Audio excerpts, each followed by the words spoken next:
Hello guys, welcome to i-tutor Academy. In today's session, we will start with the reforms in the insurance sector, Unit 9 of MMPC 003. To provide a universal social security system, especially to the privileged and the poor population of the country, the major schemes were launched in 2015, namely Pradhan Mantri Suraksha Bima Yojana, Adal Pension Yojana, and Pradhan Mantri Jeevan Jyoti Bima Yojana. So, we shall study some detail about these schemes in the following sections. Okay, so reforms in the insurance sector, maybe you can expect a question from the final examination. So you can quote all of these schemes. Okay, Pradhan Mantri Suraksha Bima Yojana (PMSBY). The scheme provides for coverage of Rs 2 lakhs for accidental death and permanent total disability, and Rs 1 lakh for partial disability. This renewal of 1 year accidental death disability cover is available to account holder in the age group of 18 to 70 years. The premium of Rs 12 per annum is deducted from the bank account through the auto debit facility in one installment. And as of April 2021, cumulative gross enrollment by the bank in PMSBY stood at 23.36 crores, and over 45,600 claims were disbursed under this scheme. And next one is Pradhan Mantri Jeevan Jyoti Bima Yojana (PMJJBY). This scheme offers a renewable 1 year term life cover of Rs 2 lakh to all subscribing bank account holders. The subscribers can be in the age group of 18 to 50 years, and PMJJBY is offered by Life Insurance Corporation, that is LIC, and all other life insurers, and a premium of Rs 330 per annum is auto debited in one installment from the subscriber's bank account. And Atal Pension Yojana APY. In 2015, the government introduced Adal Pension Yojana to provide pension, especially to people engaged in the unorganized sector like gardeners, maid, etc. APY replaced the previous Swavalamban Yojana. The scheme provides a defined pension depending upon the contribution and its period. The subscribers are subject to minimum pension of Rs 1000 and 2000, 3000, like that, till there is 5,000 per month from the age of 60 years, contingent upon the contribution by the subscribers and the age at the time of joining the scheme. And Ayushman Bharat, this scheme was launched on the recommendation of National Health Policy 2017 to achieve the universal health coverage. Ayushman Bharat scheme is launched to meet sustainable development goals and its commitment of leave no one behind. This scheme has two interrelated components, namely health and wellness centers and Pradhan Mantri Jan Arogya Yojana. And health and wellness center, these centers were developed to cater to the primary health care need of the citizen in their respective areas. A large number of services related to reproductive, maternal, newborn, communicable disease, ENT, ophthalmology, and other are to be provided in these centers, so that people need not run to nearby town or cities, ultimately leading to saving of both time, energy, and money. And Pradhan Mantri Jan Arogya Yojana, it was launched in 2018 in Jharkhand by Honorable Prime Minister. It is the largest public health insurance scheme in the world, aiming to provide Swasthya Suraksha to nearly 10.7 crore poor and vulnerable families as per socio-economic caste census 2011 and the beneficiaries of Rashtriya Swasthya Bima Yojana. Okay, so you just go through one by one. If you have any doubt on this, you can contact our contact number. And next one is Tax Reform 1991. The Government of India has appointed many committees to suggest measures in both direct and indirect tax system of the country. That is Telia Committee 1991 to examine the structure of both direct and indirect taxes. A tax reform committee under the chairmanship of Dr. Raja J. Chellia was constituted in 1991. The main task of the committee was to give suggestion on way to provide the elasticity of direct and indirect taxes, making the taxation system broad-based and fair. Next one is Kelkar Committee. It is in 2002. A task force under the chairmanship of Dr. Vijay Kelkar was constituted to recommend measures for simplification and rationalization of direct and indirect taxes. Next one is Kelkar Committee on Fiscal Consolidation. In August 2012, a committee was constituted under the chairmanship of Dr. Vijay Kelkar to outline a roadmap for fiscal consolidation.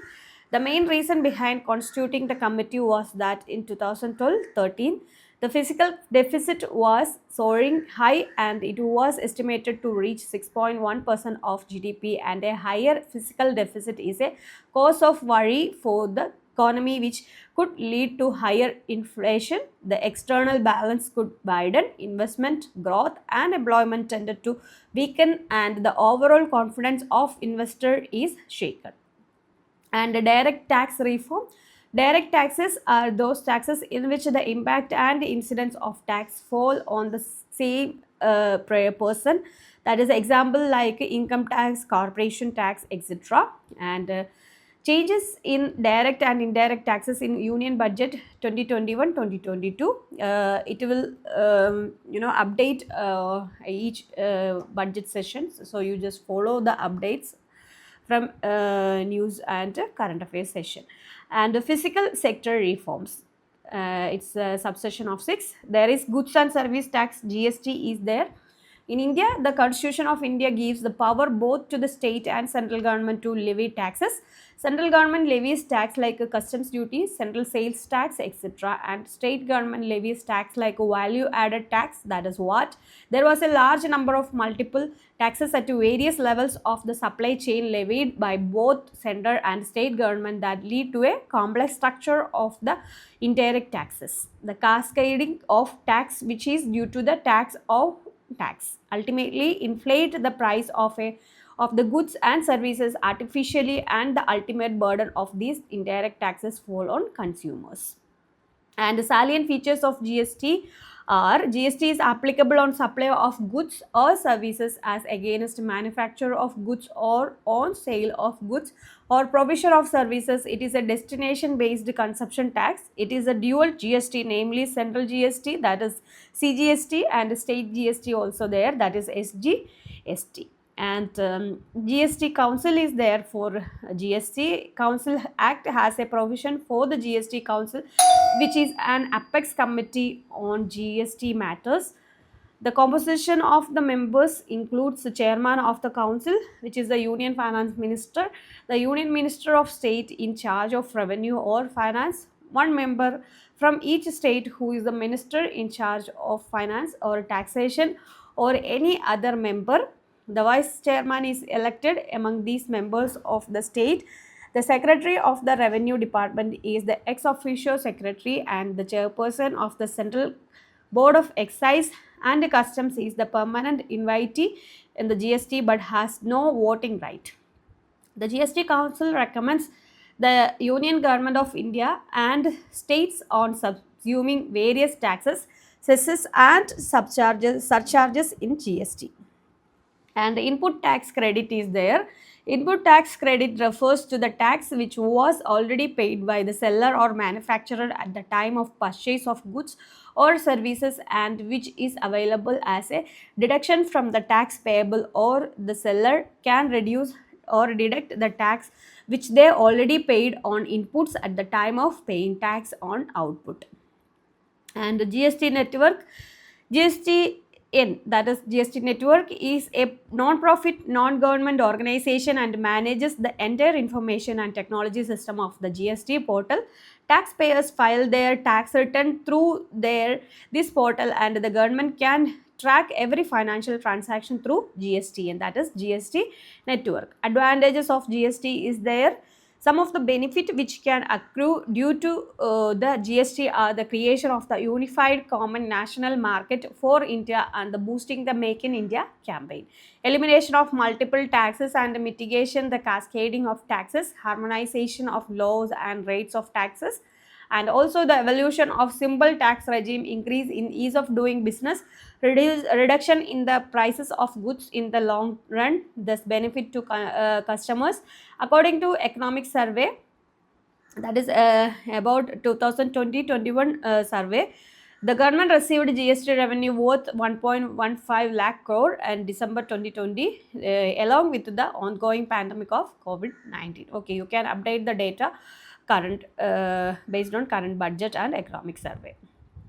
And this is about this chapter, and summary of this chapter is here. And in this unit we study the financial and physical sector reform which were introduced as part of NEP. Within the financial sector, banking sector reform initiated on the recommendation of the Narasimhan committee were of much important. We already discussed all these things from initial subsessions, and these reforms overhauled the financial sector in general and the banking sector in particular. Post 1991 reform period, recent reform in the banking and insurance sector have focused on expediting the insolvency resolution process, and a maximum time limit has been imposed to finalize these processes. And the taxation reform 1991 attempted to make taxation broad-based and increasing the compliance mechanism. Recently, the introduction of GST attempt to overhaul the existing indirect tax regime in the country, which was plagued with multiple taxes, and that lead to a artificial increase in the price. And GST has opened up entire India as a single market with the easing with the movement of goods across state. Since its introduction, this system has shown many encouraging results in the form of an increase in tax collection and revenue. And the keywords are there from this chapter. If you have any difficulty in any keywords, you just refer this section. And self-assessment questions also. Discuss the major advantage and features of GST. We already discussed advantage and disadvantages, and what are the major facilities offered under Ayushman Bharat scheme, and discuss the service export from Indian scheme under foreign trade policy 2015 to 20, and critically examine the recommendation of Narasimhan committee and critically examine the recommendation of Kelkar committee. So these are the self-assessment questions. Try to answer these questions. In between, if you have any doubts, you can contact our contact number also. You can comment it on our comment box also. And for more videos, you just do like, share and subscribe our channel. Thank you so much. i-tutor ES presents Ignou MBA, complete syllabus coverage classes and individual semester base, subject coverage program for MBA students online and flexible sessions. For more details, contact 62382 17885.